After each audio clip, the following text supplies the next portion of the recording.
पूर्व मन्त्री एवं उज्यालो नेपालका नायक कुलमान घिसिङज्यूलाई हो।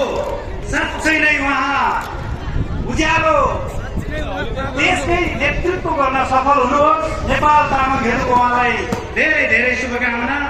उहाँले जे बोल्नुहुन्छ त्यो गर्नुहुन्छ, जे गर्नेछ त्यसलाई नै यो देशमा लागू गर्नेछ भन्ने हाम्रो पनि विश्वास छ। उहाँ तामाङको मात्रै नेता नभएर यो देश र नेपाली जनताको अझ भनौँ यो संसारभरिकै मानव समुदायकै नेता हुन सफल हुनुहोस्। धन्यवाद। नेपाल तामाङहरूको तर्फबाट पनि उहाँलाई धेरै धेरै बधाई छ। उहाँलाई हामी धेरै धेरै स्वागत गर्न चाहन्छु।